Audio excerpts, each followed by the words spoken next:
अरे बच्चों, स्वागत है आप लोग का हमारे channel S D education zone पे। बच्चों, आज हम देखेंगे कक्षा 12वीं हिंदी का आपका गद्यांश और पद्यांश पहचानने की ट्रिक।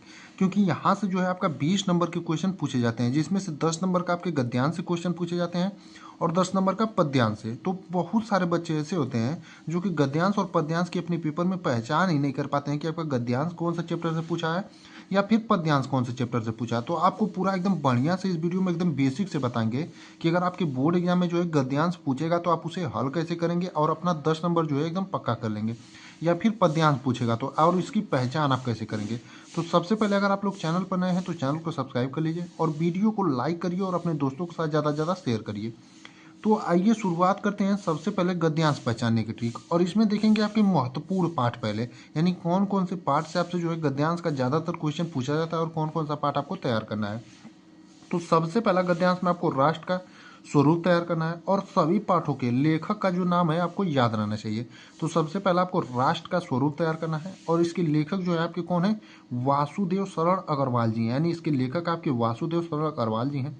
दूसरा आपको चैप्टर जो गद्यांश में तैयार करना है अशोक की फूल तैयार करना है और इसके जो आपके लेखक हैं डॉक्टर हजारी प्रसाद द्विवेदी जी हैं।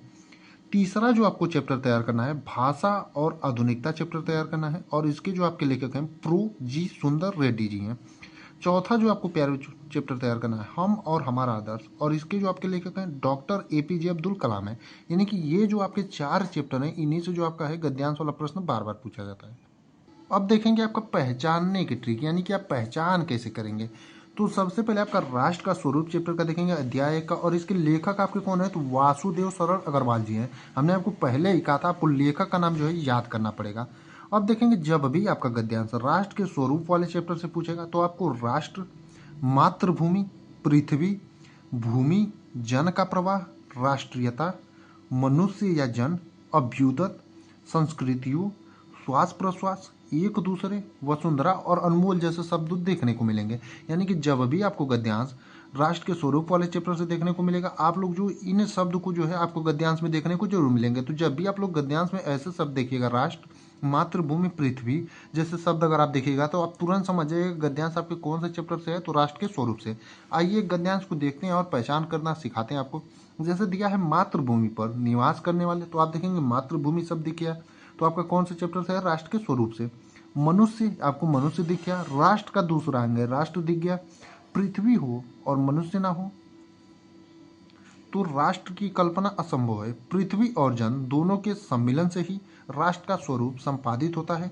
जन के कारण ही पृथ्वी मातृभूमि की संज्ञा प्राप्त करती है। पृथ्वी माता और जन सच्चे अर्थों में पृथ्वी पुत्र हैं। तो आप लोग देखेंगे कि ये कुछ शब्द थे, जैसे मातृभूमि आ गया था, आप देखेंगे राष्ट्र का स्वरूप डायरेक्टली आ गया है, मनुष्य आ गया, संस्कृति आ गया। तो इसी शब्दों से जो है, जो शब्द हमने आपको ट्रिक के रूप में बताया, उन शब्दों को आप लोग एकदम बढ़िया से लिख करके प्रैक्टिस करिएगा, ताकि जो है आपका गद्यांश जब भी पूछे आप भूले नहीं। अब दूसरे चैप्टर से देखेंगे कि अशोक के फूल वाले चैप्टर के कौन कौन से शब्द हैं जो पहचान होते हैं। अशोक का फूल आपका दूसरा चैप्टर है और इसके लेखक हैं आपके डॉक्टर हजारी प्रसाद द्विवेदी जी। हमने आपको पहले ही कहा था लेखक का नाम आपको याद करना पड़ेगा। तो जब भी गद्यांश आपका अशोक के फूल वाले चैप्टर से रहेगा, आपको सभ्यता, धर्मचारों, मगर मन उदास होना भी बेकार है, अशोक, जिजीविषा, विशुद्ध संस्कृति, कालिदास, मर्यादा पुरुषोत्तम जैसे शब्द देखने को मिलेंगे। यानी प्यारे बच्चों, जब भी आपका गद्यांश आपके पेपर में अशोक के फूल वाले चैप्टर से पूछेगा, अगर आप सभ्यता, धर्मचारों, मगर मन उदास होना भी बेकार है, अशोक, जिजीविषा, विशुद्ध संस्कृति, कालिदास, मर्यादा पुरुषोत्तम शब्द आपको जब भी गद्यांश में देखने को मिलेंगे, आप तुरंत समझ जाइएगा कि आपका गद्यांश आपके कौन से चैप्टर से है, अशोक के फूल चैप्टर से है। तो इन शब्दों को आप कहीं नोट कर लीजिएगा और जो है एकदम बढ़िया से पहचान करना, आप लोग इन्हें याद कर लेते हैं तो आप तुरंत पहचान कर जाएंगे कि आपका गद्यांश कौन से पाठ से है।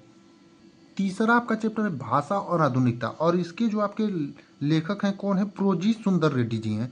तो भाषा और आधुनिकता वाले चैप्टर से जब भी आपको गद्यांश पूछेगा तो आपको कैसे शब्द देखने को मिलेंगे, तो परिवर्तनशील और गतिशील, परंपरागत, सांस्कृतिक हलचलों, भाषा एक स्वयं संस्कृति का एक, रमणीयता और नित्य नूतनता, काम चलाओ माध्यम, व्यवहारिकता, नवीनीकरण, सिर्फ कुछ पंडित हो। यानी जब भी आपका गद्यांश भाषा और आधुनिकता वाले शब्द से प्यारे बच्चों मिलेगा तो यही शब्द आपको देखने को मिलेंगे। तो जब भी आप लोगों के पेपर में गद्यांश पूछेगा, अगर परिवर्तनशील और गतिशील, परंपरागत, सांस्कृतिक हलचलों, भाषा स्वयं संस्कृति का एक, रमणीयता और नित्य नूतनता, काम चलाऊ माध्यम, व्यवहारिकता, नवीनीकरण से कुछ पंडितों जैसे शब्द देखने को मिले। तो आप जो है तुरंत समझ जाइएगा कि आपका गद्यांश जो है कौन से पाठ से है, तो आपका भाषा और आधुनिकता से है।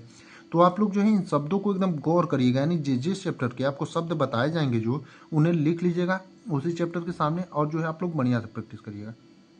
अगला जो है आपका चौथा वाला कि हम और हमारा आदर्श, और इसके जो लेखक है आपके डॉक्टर APJ अब्दुल कलाम है, यानी कि अंतिम चैप्टर है। 4 चैप्टर से जो है आपके गद्यांश ज़्यादातर पूछे जाते हैं, और हमने जो है आपको चारों चैप्टर बता दिए हैं। तो अगला है हम और हमारा आदर्श और जब भी गद्यांश, और इसके जो आपके लेखक हैं डॉक्टर APJ अब्दुल कलाम है। और जब भी गद्यांश आपके हम और हमारा आदर्श वाले चैप्टर से पूछेगा तो आपको कैसे शब्द देखने को मिलेंगे? आकांक्षाओं के अनुरूप, पीढ़ी दर पीढ़ी, समृद्धि और अध्यात्म आज़ादी, महर्षि अरविंद ने कहा, रामेश्वरम, महत्वाकांक्षा, दृष्टिकोण से सरमन, विकसित देशों, ज्ञानवान नागरिक, ऐतिहासिक तथ्य, हम भी ऊर्जांश हैं। यानी कि जब भी गद्यांश आपका हम और हमारा वाला आदर्श से रहेगा प्यारे बच्चों, आपको यही सब जो शब्द हैं देखने को मिलेंगे। यानी आपके पेपर में जब भी गद्यांश दे, आप आकांक्षाओं के अनुरूप, पीढ़ी दर पीढ़ी, समृद्धि और अध्यात्म आज़ादी, महर्षि अरविंद ने कहा, रामेश्वरम, महत्वाकांक्षा, दृष्टिकोण से सरमन, विकसित देशों, ज्ञानवान नागरिक, ऐतिहासिक तथ्य, हम भी ऊर्जांश से, अगर ये सब देखिएगा तो आप तुरंत समझ जाइएगा कि आपका गद्यांश जो है कौन से चैप्टर से पूछा है। तो आपका हम और हमारा आदर्श से पूछा है। और इससे पहले हमने आपको गद्यांश सॉल्व करने की ट्रिक भी बता रखी है और महत्वपूर्ण गद्यांश भी बता रखे हैं। तो आप लोग उस चैप्टर को जो है आप लोग उस वीडियो को जाकर के जरूर देखें, ताकि आपका गद्यांश महत्वपूर्ण कौन कौन से पूछे जाते हैं वो भी तैयार हो जाए। अब देखेंगे आपका पद्यांश की पहचान करने की ट्रिक। तो पद्यांश की पहचान करने की ट्रिक में सबसे पहले आप देखेंगे महत्वपूर्ण पाठ, यानी कि आपके महत्वपूर्ण पाठ कौन कौन से हैं और उसके लेखक यानी कि कवि कौन कौन है। तो सबसे पहला आपका पाठ है पवन दूतिका, और इसके आपके कवि हैं जो अयोध्या सिंह उपाध्याय हरिगोद हैं। और आपको कवि का नाम जो है हर पाठ का गद्यांश में भी और पद्यांश में भी याद करना पड़ेगा। दूसरा जो पाठ है जहाँ से आपके गद्यांश ज़्यादातर पूछे जाते हैं, कैकेयी का अनुताप, और ये भी जो है आपका महत्वपूर्ण है, और इसके जो आपके कवि हैं मैथिली शरण गुप्त जी हैं। अगला है श्रद्धा मनु, और श्रद्धा मनु के जो आपके कवि हैं जयशंकर प्रसाद जी हैं। चौथा जो पाठ है आपका नौका विहार और कामा बापू के प्रति, यानी 2 है, और इसके जो आपके कवि हैं सुमित्रानंदन पंत जी हैं। पांचवा जो है आपका गीत है, और इसकी जो कवित्री हैं आपकी महादेवी वर्मा जी हैं। अगला जो है अभिनव मनुष्य, और इसकी जो कवि हैं आपके रामधारी सिंह दिनकर जी हैं। सातवां है मैंने आहुति बनकर देखा और हिरोशिमा, और इसके जो आपके कवि हैं अज्ञे जी हैं। तो आपको जो है सभी चैप्टरों के कवियों के नाम याद रखने हैं, क्योंकि कवि का नाम आप किसी ट्रिक से नहीं लिख सकते हैं, सिर्फ आपको कवि के नाम तो याद रखने पड़ेंगे। अब आगे देखेंगे आपका पहचान करने की ट्रिक, यानी कि आप पहचान कैसे करेंगे कि आपका जो पद्यांश है वो कौन से चैप्टर से पूछा है। तो सबसे पहला देखेंगे आपका चैप्टर है पवन दूतिका, और इसके जो आपके कवि हैं आपके अयोध्या सिंह उपाध्याय हरिगोद हैं। तो जब भी आपके बोर्ड एग्जाम में क्वेश्चन पवन दूतिका वाले से अगर पद्यांश दिया रहेगा तो आपको कैसे शब्द देखने को मिलेंगे? लज्जाशील, क्लांता, कृषक ललना, नीले फूल, कमल, नव जलस्य, पथ में क्लांता, सूखी जाति, मलिन धरा में पड़ी हो। यानी कि जब भी पद्यांश पैरवे जो आपके पवन दूतिका वाले चैप्टर से रहेगा, आपको लज्जाशील, क्लांता, कृषक ललना, नीले फूल, कमल, नव जलस्य, पथ में क्लांता, सूखी जाति, मलिन धारा में पड़ी हो, यानी अगर ये शब्द आपको देखने को मिलेंगे तो आप तुरंत समझ जाइएगा कि आपके जो पद्यांश है वो कौन से चैप्टर से हैं। तो पवन दूतिका वाले चैप्टर से हैं। तो इन शब्दों को जो है आप लोग बढ़िया से लिख करके आप अपनी प्रैक्टिस करेंगे तो आपको याद हो जाएगा कि कौन कौन से शब्द हैं जो पहचान करने वाले हैं। अब दूसरा आपका जो चैप्टर है कैकेयी का अनुताप है, और इसके जो आपके कवि हैं मैथिली शरण गुप्त जी, यानी कैकेयी के जो अनुताप है इसके आपके कवि हैं मैथिली शरण गुप्त जी।